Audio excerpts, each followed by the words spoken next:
Sir झुकाओगे तो पत्थर देवता हो जाएगा। इतना मत चाहो वरना वो बेवफा हो जाएगा।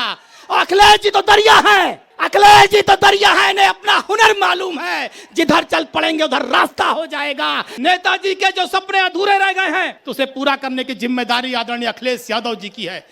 श्रद्धेय नेताजी की जयंती के अवसर पर और नेताजी के नाम पर बन रहे एक ऐतिहासिक स्मारक के शिलान्यास के शुभ अवसर पर इस मंच पर मौजूद समाजवादी पार्टी के राष्ट्रीय अध्यक्ष, हम जैसे करोड़ों लोगों के आशा, उम्मीद और विश्वास की उम्मीद किरण, उत्तर प्रदेश के पूर्व मुख्यमंत्री और समाजवादी पार्टी के राष्ट्रीय अध्यक्ष आदरणीय अखिलेश यादव जी, मंच पर मौजूद समाजवादी पार्टी के प्रमुख राष्ट्रीय महासचिव परम आदरणीय प्रोफेसर राम गोपाल यादव जी, समाजवादी पार्टी के राष्ट्रीय महासचिव, सरकार में कई बार मंत्री रहे हम सबके चाचा आदरणीय शिवपाल सिंह यादव जी, मैनपुरी की सांसद परम आदरणीय डिंपल यादव जी, मंच पर मौजूद सभी सम्मानित नेतागण, हमारे सामने भारी संख्या में आज परम श्रद्धेय नेताजी को श्रद्धा सुमन अर्पित करने के लिए पूरे प्रदेश के कोने कोने से आए हुए समाजवादी पार्टी के नेता साथियों, पदाधिकारियों, मैं दो लाइनें कहकर श्रद्धेय नेताजी को अपनी सच्ची श्रद्धांजलि उनके चरणों में समर्पित करना चाहता हूं।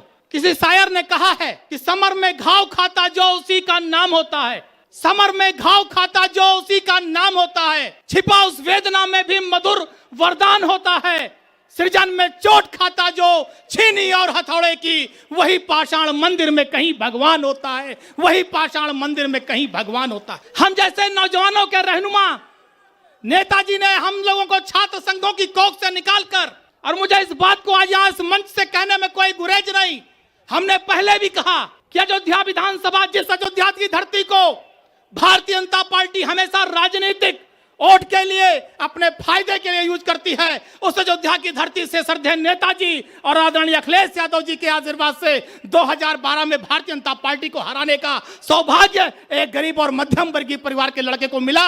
इसका श्रेय नेताजी को और आदरणीय अखिलेश जी को जाता है। मैं आज कहना चाहता हूं साथी, मैं कोई लंबी चौड़ी बात नहीं कहना चाहता इस अवसर पर, लेकिन नेताजी को श्रद्धांजलि अर्पित करते हुए जरूर कहना चाहता हूं, नेताजी के जो सपने अधूरे रह गए हैं, नेताजी के जो विचार पूरे नहीं हो पाए हैं, अगर आज उसे पूरा करने की जिम्मेदारी किसी की है तो उसे पूरा करने की जिम्मेदारी आदरणीय अखिलेश यादव जी की है। इसलिए नौजवानों, आपसे कहना चाहता हूं, यहां सबसे ज्यादा नौजवान सामने पंडाल में बैठा है। सोचो, जब आदरणीय अखिलेश जी मुख्यमंत्री थे, परमानेंट नौकरी मिलती थी। अखिलेश जी ने डॉक्टर बनाया, अखिलेश जी ने इंजीनियर बनाया, अखिलेश जी ने प्राइमरी का अध्यापक बनाया, पुलिस बनाया, दरोगा बनाया। कोई ऐसा विभाग नहीं है जहां पर परमानेंट नौकरी न दी हो। और आज जब से योगी जी की सरकार है, संविदा और संविदा के बाद आउटसोर्सिंग, हमारे इतने गंभीर लोग मंच पर बैठे, मैं कहना चाहता हूं, आज उत्तर प्रदेश का नौजवान ठेके पर आ गया है। आज उत्तर प्रदेश के नौजवान को आउटसोर्सिंग पे नौकरी मिलती है।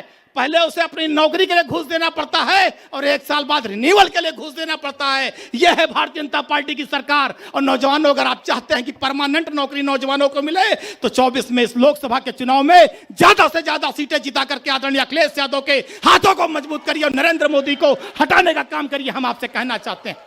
और एक बात और जान लेना, भारतीय जनता पार्टी के पास कोई काम नहीं है। अगर धर्म के बारे में बोलने को कह दो, राम के बारे में बोलने को कह दो, मंदिर के बारे में बोलने को कह दो, हिंदू मुसलमान के बारे में बोलने को कह दो तो कई घंटा बोलेंगे। अगर नफरत की आग लगाने को कह दो तो कई घंटा बोलेंगे। लेकिन अगर कह दो सड़क के बारे में बोलो, बिजली के बारे में बोलो, रोजगार के बारे में बोलो, शिक्षा के बारे में बोलो, सिंचाई के बारे में बोलो, दवाई के बारे में बोलो, तो भारतीय जनता पार्टी के नेताओं के मुंह से आवाज नहीं निकलती। इसलिए हम आपसे कहना चाहते हैं, और समाजवादी पार्टी, नेताजी की पार्टी, आदरणीय अखिलेश जी की पार्टी, इस पार्टी का मानना है कि हिंदू का नहीं, मुस्लिम का नहीं, ये लहू है हिंदुस्तान का।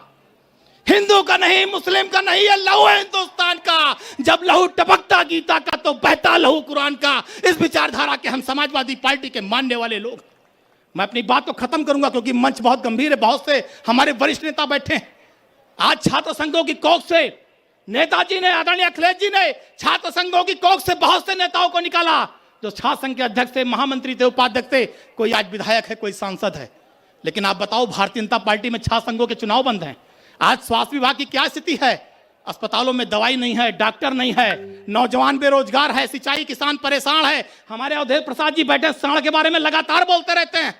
पूरे प्रदेश में सांड के मारने से कितने लोग मर गए, लेकिन आज कोई सोचने वाला नहीं है।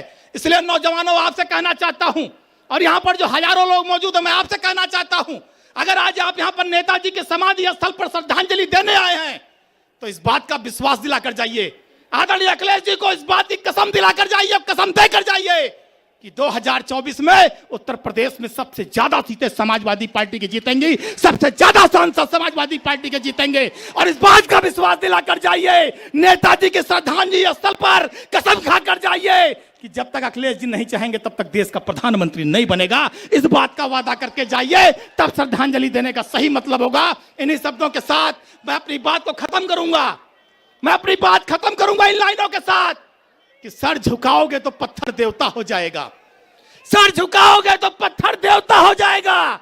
इतना मत चाहो वरना वो बेवफा हो जाएगा।